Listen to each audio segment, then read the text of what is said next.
Thank you very much, Clexcel, for getting me on this program. I'm Dr. Bismark Owusu-Afriyie. I'm an optometrist by profession, and within the next few minutes, I'll be talking about the components of the human eyeball, or what is actually constituting the human eyeball, what we call anatomy of the eyeball.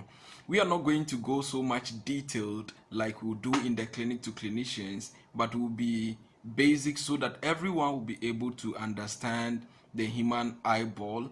And when we begin to talk about the various diseases of the human eyeball, people will be able to actually know which tissue is affecting and why we are giving certain management protocols or treatment, and why we are saying that not all eye diseases are also the same. They are all different and they are managed differently. I'm sure you've not actually thought that your human eyeball is so complex like that. I don't think you've been thinking that, no, my eyeball is made up of a lot of tissues. Well, the human eyeball is quite complex, but not complicated, because at least we are able to understand how the eyeball functions, and then we are able to solve issues with the eye. If this is your first time of coming here, I would encourage you to subscribe to the Clexcel page and then all other platforms, so that we'll be able to learn together and preserve our vision. I don't think you want to go blind. I don't want to be blind, and I don't want any member of my family to be blind. Likewise, my friends and people connected to me. So don't I want you to be blind. So let's subscribe and learn together. And don't forget to send your comments and then your questions, so that the professionals would attend to you, and then we would actually let you know much about the eye. If you have any topic of interest to you, can just let us know, and then we'll work on it for you. Thank you very much. All right, so I have with me here a human eyeball. This is a human eyeball, and we are going to look at the various parts of the human eyeball. If you look at this eyeball, the two eyeballs are the same, so we are just using one to demonstrate. Okay, so if you look at the human eyeball, and just as you're looking at me, you see a white part of my eye. This white part is called the sclera. But on top of the sclera, there is a membrane, a transparent membrane covering it, what we call the conjunctiva, and there are blood vessels on that membrane. So that is what we call the sclera. Now, as you're looking at me, you see that aside the white, in the middle of the white, there are black part of the eye. Now, this is what you are seeing as the black part of the eye. We call it the cornea. It is actually transparent. It's not black as you're seeing mine. It's not black. It's transparent. But what is actually happening is that it reflects the light, or the color of another tissue or another component which is behind it. What we call the iris. We'll open the eye soon, and you see that iris over there. And then in the middle of that black you are seeing, we have an opening which goes into the eye. We call it the pupil. So it is in the center of the iris, and if you use a torch or any form of light to look into someone's eye, you will see what I'm talking about. That in the middle of the bigger dark one you are seeing, there is another dark circular one in the middle called the pupil, which I said is an opening into the eye. So now let's open the eye, and then we will discuss what is actually inside the human eyeball. But before that, I want you to know that the human eyeball is also held in place by 6 muscles. There are 6 muscles holding the eye in place, what we call the extraocular muscles. One of them is up here. There is one on the side towards the nose. There is one on the other side, which is towards the ear or temporal side. There is one below it, and then there are other 2 muscles which don't just come straight to the eyeball, but they kind of curve in, okay, what we call the oblique muscles. So if you look here, there is one of them over here, and then if you look here too, there is another one over here. All right, and at the back of the eye we have what we call the optic nerve. So the optic nerve connects the eyeball to the brain.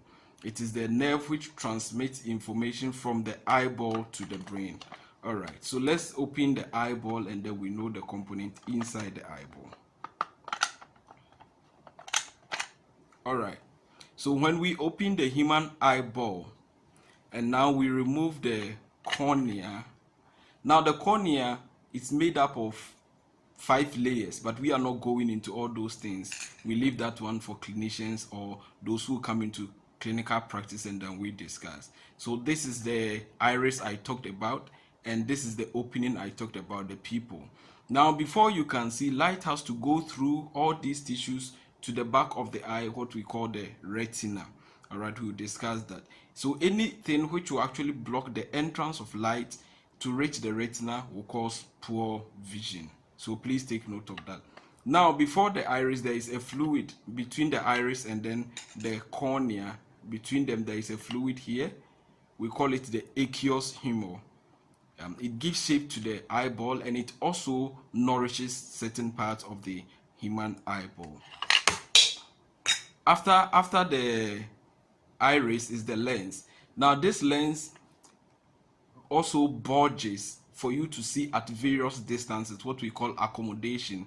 Okay, so whenever you are looking at near, this lens will produce more power so that you can see better at near. But as you are aging, its ability to bulge also goes down gradually. Accommodation goes down. That's why from age 40 upwards, a lot of people will need glasses to help them read better, or to help them thread their needles better, or to sort out their eyes and their beans and all that. All right, so this is the lens in the eye. It is also the same tissue that cataract, or ete as they call it in tree, affects. This is the lens. It becomes opaque. It's supposed to be transparent. When it becomes opaque, then we call it cataract. We'll be dealing with the diseases later. Now, behind the lens is what we call the vitreous humor. It is a jelly-like structure. Okay, it's also transparent in the eye. And then behind the jelly-like structure is what we call the retina. The retina. So when your eye doctor says, I want to check the back of your eye, he's simply going to check the retina. Now, inside the retina, you can see blood vessels. We have veins and then arteries over there. All right, so that is the retina for you. And a lot of diseases affect the retina. Diabetes, hypertension, sickle cell, some medication like chloroquine, they cannot affect the retina. So people who have hypertension, who are diabetic, people with sickle cell, we encourage you to always check your eyes and all that. That is because of the problems which can occur in the retina. Now, from the retina, we come to what we call the choroid. You can see a dark brown band over here. We call it the choroid. And after the choroid, we come back to the sclera. Now, behind the eye is the optic nerve. As I said, it's a bundle of nerve which connects the eye to the brain. And that is where glaucoma affects most. And we'll be discussing glaucoma shortly in our series. So basically, this is the human eyeball. Mind you, I just went to the basics because each of these tissue too has a lot of components. Like the retina has about 10 layers and all that. But we are not going too much into all those details. At least the basics, so that when we begin to talk about the diseases, you'll be able to actually know where we are pointing and what is actually happening. Thank you very much for having me once again on this show. I would encourage you to leave your comments, to leave your questions over there, and then I will attend to them as well. Likewise, all the other episodes which will be coming, so that the other clinicians can also attend to you. The other professionals, they are ready to assist you for you to obtain a clear vision in order to achieve your purpose and your dreams in life. Thank you very much, Clexcel, and I hope to see everyone on the next episode of